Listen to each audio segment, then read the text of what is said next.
Welcome back to Talladega, everybody. I was gonna record this race basically from start to finish, but I decided to wait until about 30 laps to go in stage 3 again. Meanwhile, while the ads go through on the right side, AJ Allmendinger is actually battling with Joey Logano for the lead, and then there's Chase Briscoe and Austin Cindric as well. I mean, Shane Van Gisbergen was leading laps earlier. Bit of a requiem for the crash yesterday.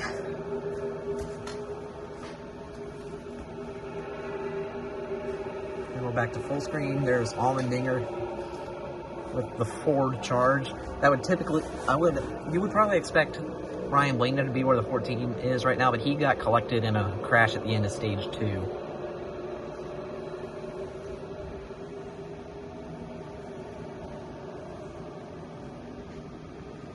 See Noah Gragson running in that ugly 10 car, and William Byron in that slightly less ugly 24 as well. Kyle Busch holding his ground. The two Austins working together on the outside. Let me get the mouse out of the way.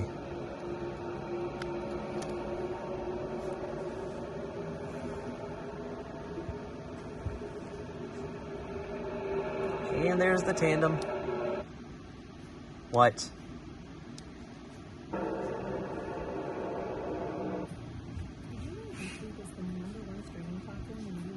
Wow, and now I'm getting a full screen ad. Lovely. Now there's ads playing in the background that I can't mute. Meanwhile, Daniel Suarez, he's either a lap down or he's really recovered because he spun really early on.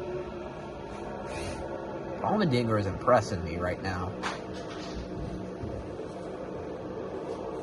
As for Joey Logano and Austin Cindric, we've seen them out front earlier this season. There's Ricky Stenhouse in the top 9.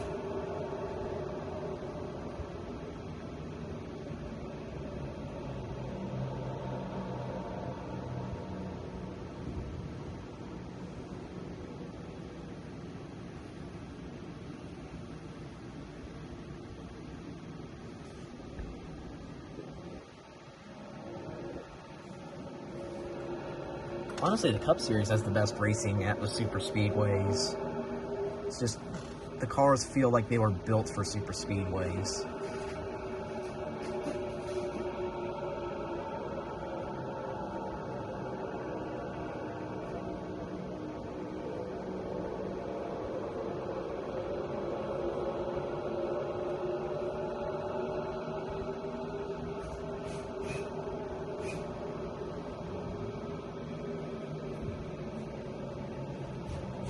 I feel like Cindric or Briscoe could have a really good shot at winning here.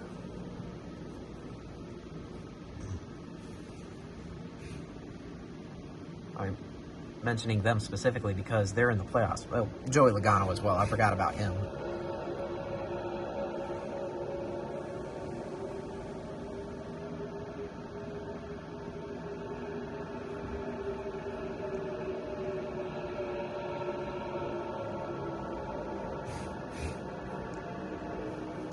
A lot of pushing and shoving. Logano's not... Never mind. I was like, Logano's not dropping to the bottom. Well, actually, he isn't. Which is actually a pretty good move, because that bottom lane is slow a little bit. He's just kind of right there where he can block both of them, but neither of them at the same time. And here's the two Austins breaking away. Cindric and Dillon, 2 and 3. And between them, I'm rooting for Cindric. 1, because he's a playoff driver, and 2, because he's actually a pretty likable driver as well.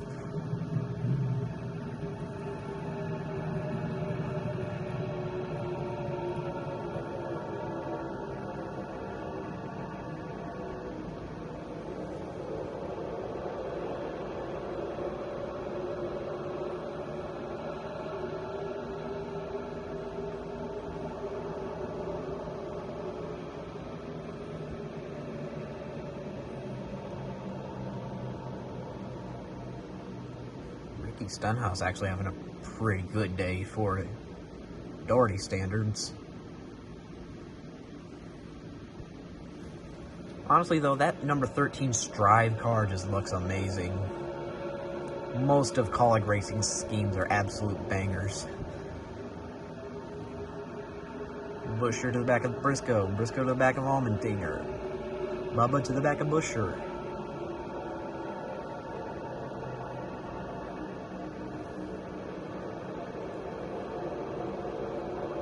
Now it's the bottom line that's actually running really well. Could AJ Allmendinger get his first oval win in the Cup Series?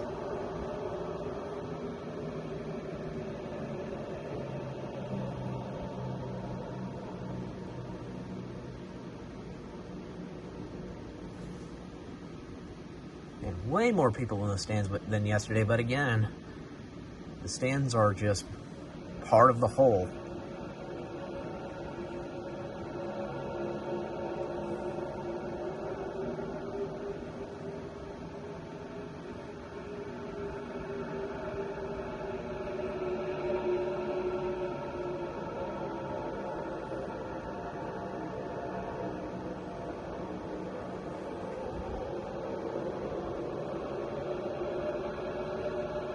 There's so much three-wide action and nobody making any bad moves.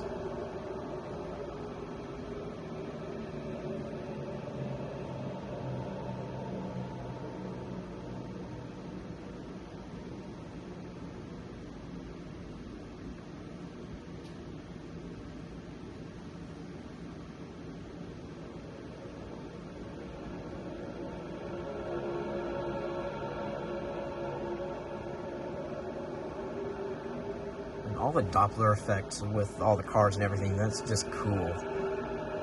Oh man, getting some squirrely pushes there, getting some squirrely pushes.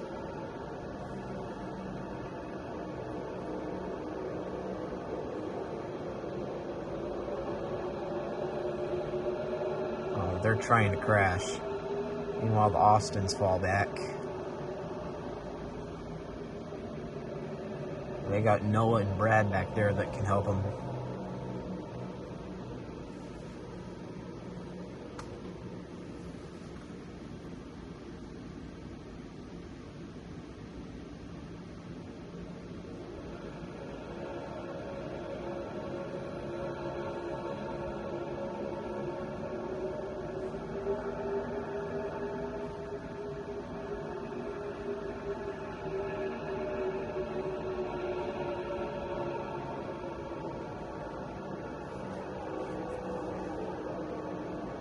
It's just kind of relaxing hearing the cars just roar around the racetrack like that with all the different Dopplers on the sound and all that. Like I could put this on and I could sleep really well with this.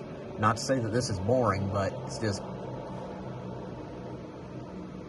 kind of a nice background sound.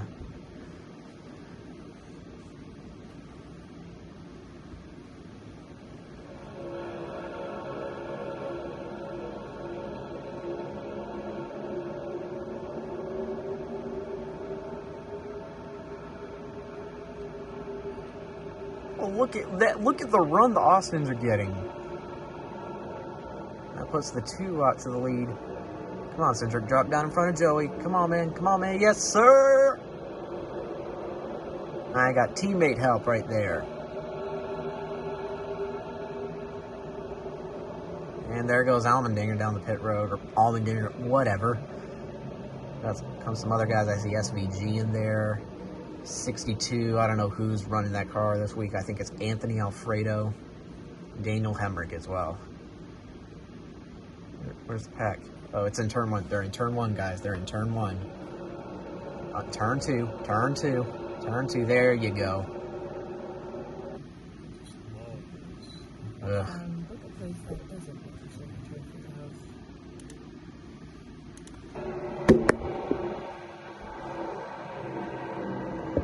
There we go.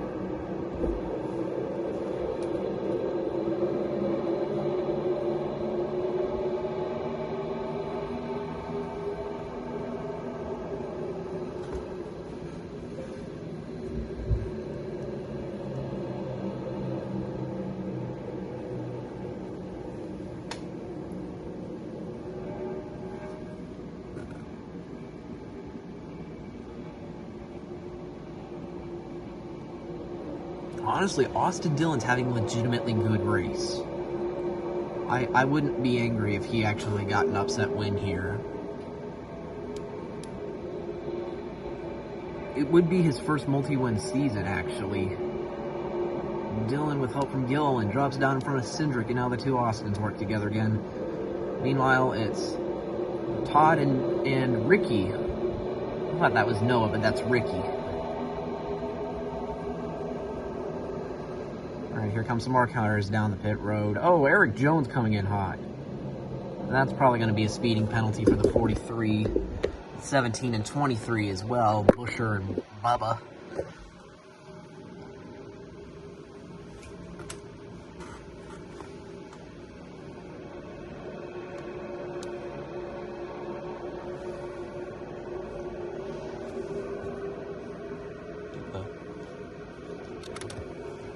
Mouse off the screen, please. There we go.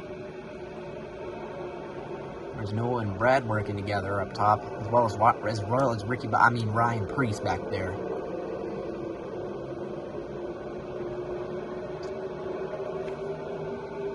Chase Elliott working his way up through there as well. Chase might have a good shot to win this race. I know he's won a race like this before, 2022. Checking lap count. Lap 50. Wait, hang on. Why does Todd Gilliland have Brad Keselowski's picture? Man, yesterday, it was, I think it was Riley Herbst that had Sheldon Creed's picture. Today, someone else. Four wide back there.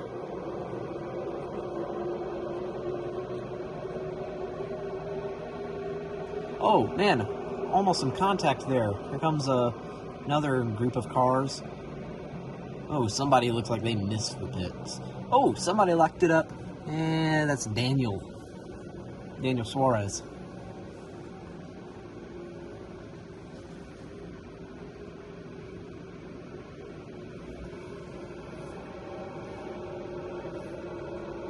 Right now it's Todd leading. I would love to see Todd or Austin Cindric or Kyle Busch or somebody get the win. Crying out loud, there's Harrison Burton in 5th, but since we're doing green flag pit stops, this whole order is probably going to get changed up, and I almost saw contact there. Now we're running a lot more of a single file race. Alright, here comes a bunch more cars. Look at all of them. Oh, Busher locked it up. No, that's Keselowski. That's Keselowski.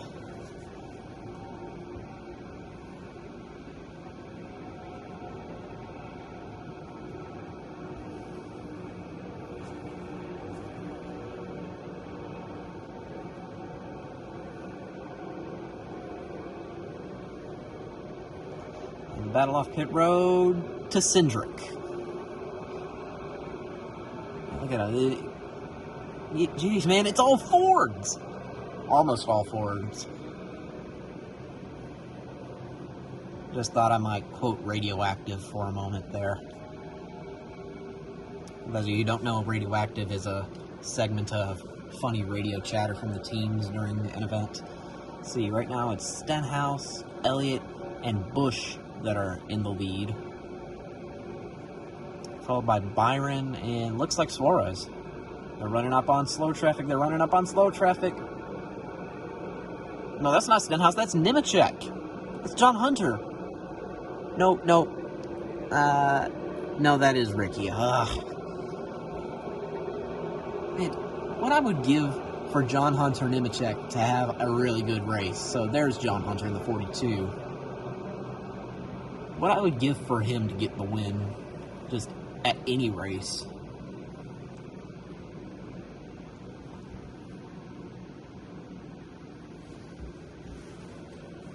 And honestly, I've thought it kind of weird that Joe Gibbs is replacing Truex with Chase Briscoe over the offseason instead of Nemechek. Ooh, Michael McDowell was slow right there. I don't know who's actually in the lead.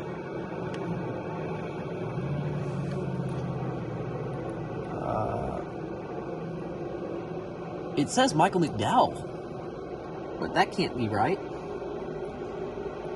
It's probably waiting to refresh here. Coming up to lap 54, I think.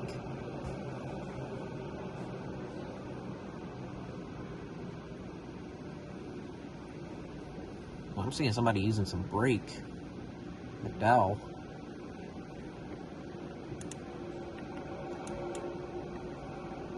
Cindric, actually. Why does Cindric have Keselowski's picture? Ugh. I'll be right back.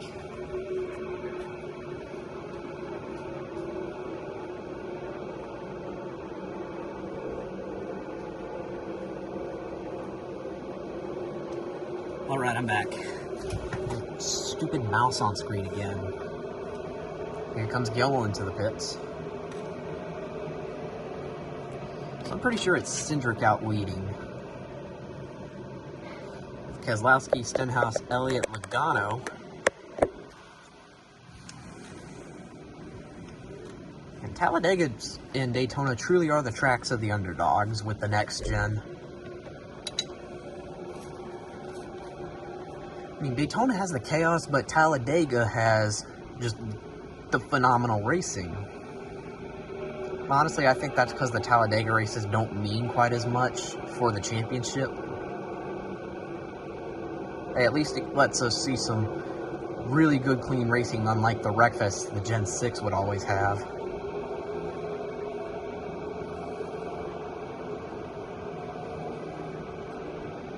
Ricky making a charge. Oh, he's gonna get to the lead.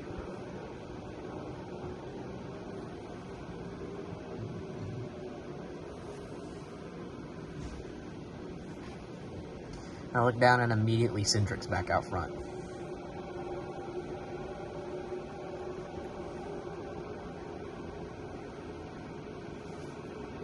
Some aggressive pushing there. Oh!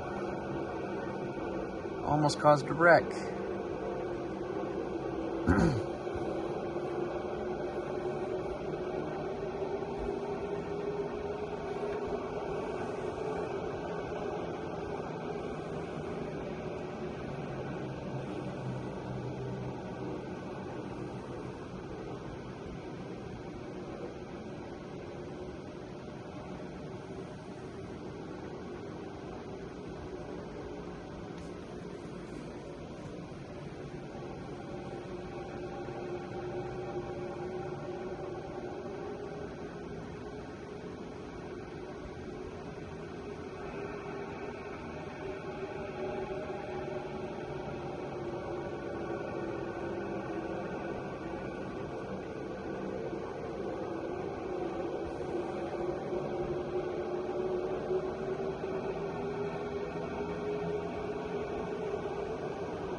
Watching the laps tick away, coming to lap 58 of the stage.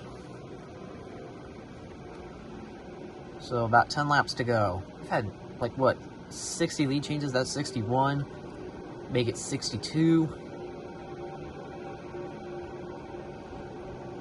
63.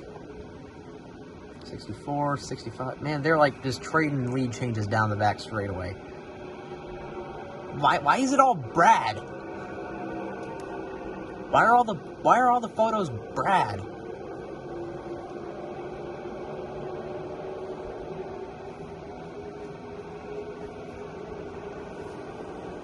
I can see the 88 SVG car in the top right there, and that's a much better WeatherTech car than is being run right now. 179 of the race.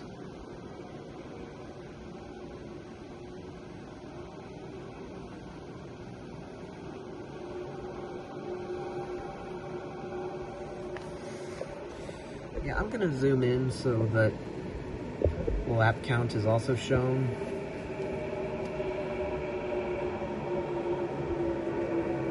I'm going to change clips.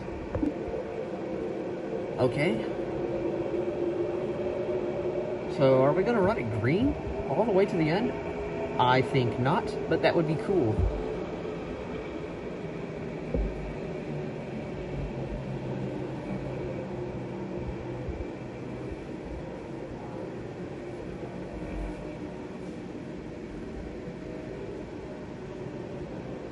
Also, no, I don't think that anybody's going to flip. I feel like Daytona and Talladega are going to be the only tracks that the next gen can aero flip at now. NASCAR is trying to eliminate the cars flipping, but I mean, honestly, when the cars are aerodynamic so that they plant on the ground as they're going forward, they're always going to lift up when they're going backwards in some fashion. In 2022 to 2023, they removed the diffuser. I remember that. I don't know what they did for these past changes, but I know there were 2 of them. One didn't work. That's when Josh Berry flipped at Daytona, but that's Daytona. I mean, the cars flipping at Michigan, that's a lot more concerning than the cars flipping at Daytona or Talladega, because at Daytona and Talladega, they're constantly moving that fast. Excuse me.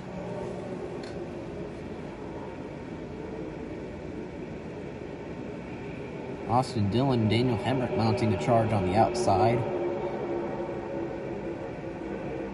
Hemrick's actually going to be replaced by Ty Dillon next year. The car is going to be renumbered to the 10. That's going to be a year of hell. There's just no way that the 10 team's going to do well. Unless some absolutely magical elixir is put inside the... Now I'm having to record on here. Oh, Citrix gets turned. Oh, that's a big crash. And of course we're lagging. Oh, man. That is the huge one. Oh! Hemrick with a huge hit. Oh, that's a lot of cars. A lot of good ones, too. You hate to see it. It's bound to happen, so more likely than not going to see a red flag here, do a green-white checker. These gives me some time to offload all those videos from my phone, so... trouble. So, it's been a while, the red flag has been lifted, the red was thrown. Y'all, 28 cars were involved in that crash. That's beyond the big one, beyond the huge one. That's into the territory of the ridiculous one. That may have been the largest crash in NASCAR Cup Series history. It's certainly a contender for one of the largest in NASCAR history, because the 2002 Aaron's 312, go figure here, saw a crash involving 31 cars. The largest NASCAR wreck of all time, in the 1960 Sportsman race, had 37 cars involved. We were under 10 cars away from matching an all-time record. That's just insane, the craziness that can happen at Talladega. And, of course, John Hunter got involved. What I would give for the 42 to have a good day. We're still pacing. There's still people out cleaning. I'm still importing the videos off my phone. But they're not choosing at the cone yet, so that's the most important thing for me right now. Alright, we're back with the phone. I prefer the phone because it doesn't lag my whole computer like using QuickTime does. It looks like the top 5 are Ricky Stenhouse, Brad Keselowski, William Byron, Kyle Larson, and Kyle Busch. I'd say there's a very good possibility Kyle Busch could get the win here. Alright, 1 lap to go for the green. Stenhouse chooses outside, Keselowski inside, Byron outside, Larson inside.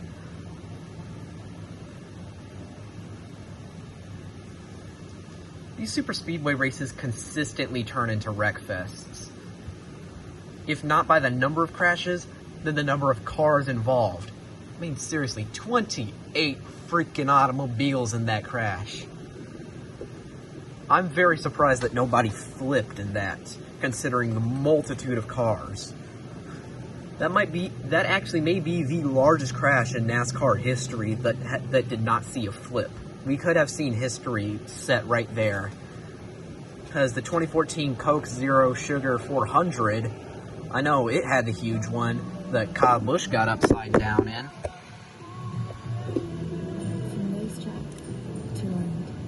And then, of course, the 2002 Aaron's 312, Johnny Sauter was upside down. And then there was just a heck of a lot of cars upside down in the 1960 crash.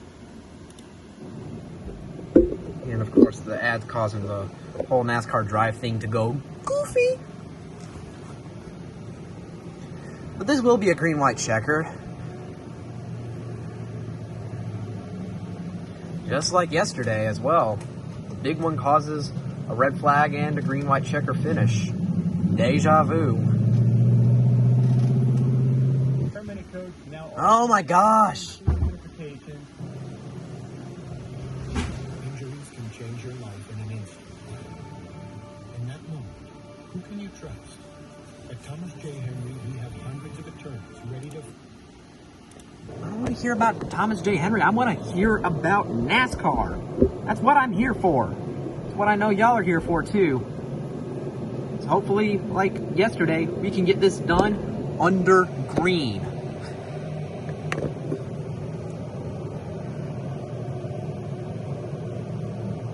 Coming into the Geico restart zone, we're going back green at Talladega.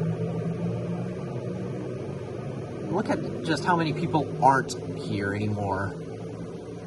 Because Brad Keselowski decided to pull a Talladega move on Austin Cindric, who was my pick to win, as you would remember. I just need to stop picking drivers to win, because almost every single time I pick a driver to win and then I watch the race, that driver doesn't win. Ricky Stenhouse Jr. to the front. Help from William Byron. Keselowski with a push from Larson. Keselowski to the inside.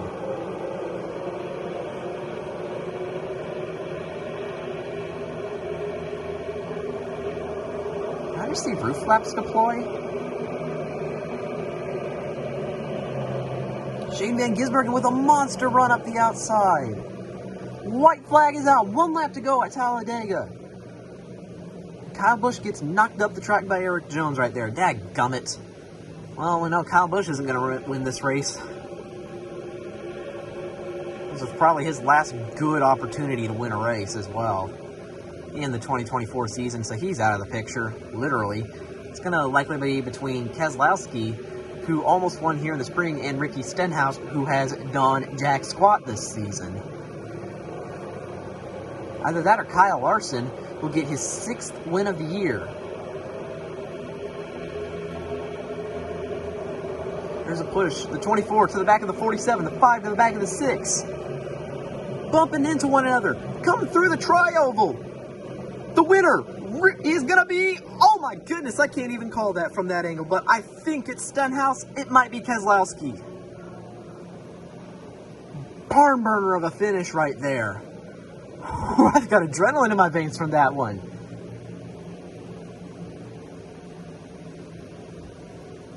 Based on what the cameras are showing, Ricky Stenhouse may have won this race. Though the margin of victory, I'm not sure. Kyle Larson gives him a congratulatory tap right there. If it wasn't for the 5, the 47 wouldn't be going to victory lane. I have to wait for the margin of victory here. William Byron slowly passing by the 47. Let's see. Yep, says 47. Here's Keselowski giving him congratulations.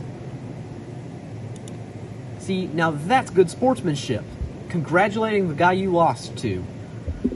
Now, Ricky Stenhouse Jr. has back-to-back winning seasons. And just like yesterday, a shocker of a finish. Trying to find the margin of victory. I can't quite find it. The pride of Olive Branch, Mississippi wins it again.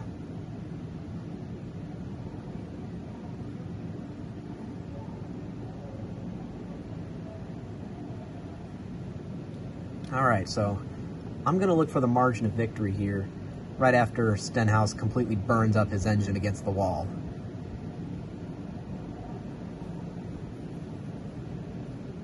All right.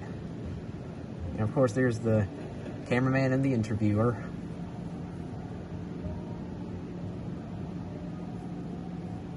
Well, that's Talladega, folks.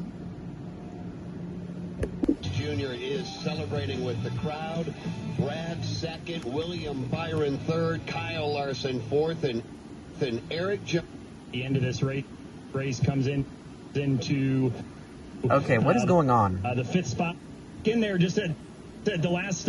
I saw you. Ridiculous. Saw you up there the last 10, 15. Look at that! Look at that! That's a photo finish if I've ever seen one. 6/1000ths of a second, Stenhouse beat Keselowski. So, now to the closest Cup Series finishes. See where that would stack up. So, as you can see here, it is the 12th closest NASCAR finish in history. 0.006 seconds. That's how to cap off a race, y'all.